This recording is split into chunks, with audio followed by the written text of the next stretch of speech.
All right, hey guys, OFD checking in here, and I guess we're doing what we'll call a longer term review of this watch. I've had the Seiko Speedtimer.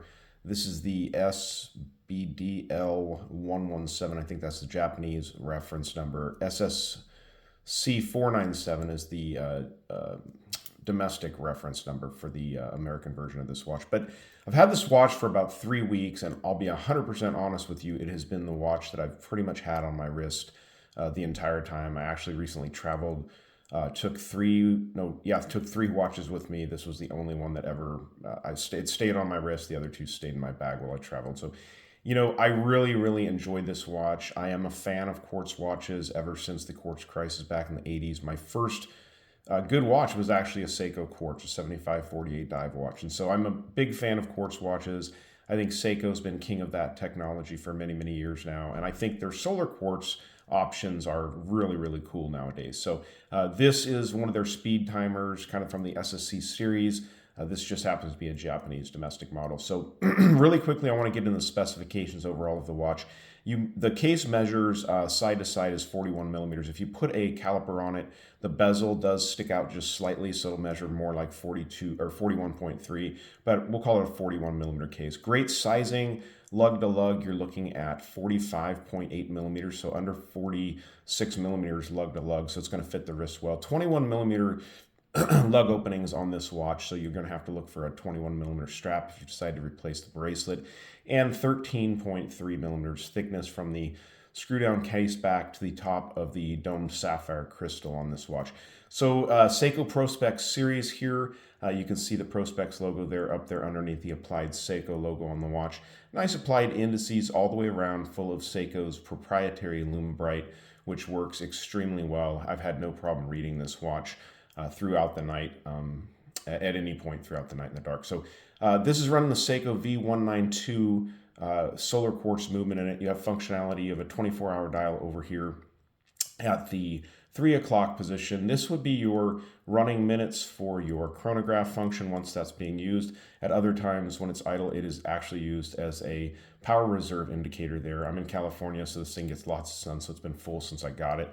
And then your running seconds are over here at the 9 o'clock subdial. Those are also your solar panels for the watch, so pretty cool there. Nice functionality with this one, with the chronograph. You'll see once that gets going, this reset itself to 60, so it's going to count down your minutes up to 1 hour.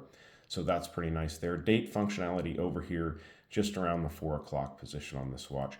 Finish on the watch overall looks really nice. You have brushing along the tops of the lugs and the bracelet here, polishing along the sides of the bracelet and along the sides of the case as well. The bezel on the watch is also brushed there. Take a quick look at the case back on this watch. You guys can see all the information there. The sapphire crystal, the stainless steel, water resistance of 10 bars, so there's 100 meters. This is the made in Japan, and there you see the V192 reference number.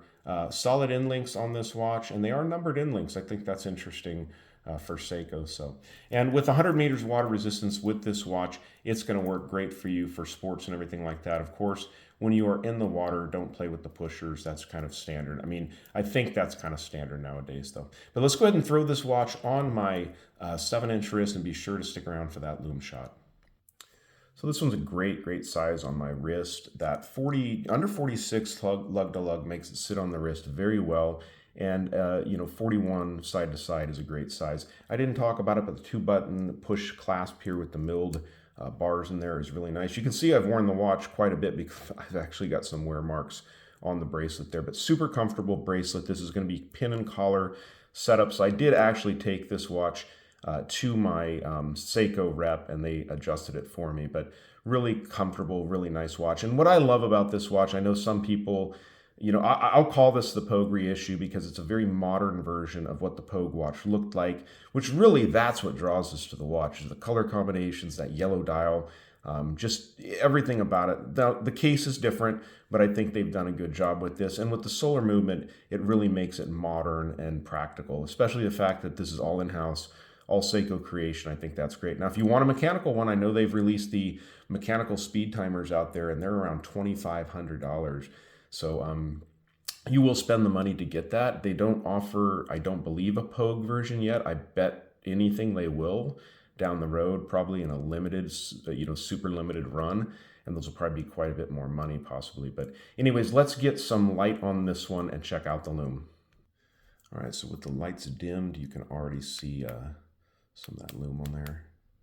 Go ahead and light this one up. And Seiko's Lume Bright, it's always been good. I've really never gotten a Seiko where I've been disappointed in the Lume.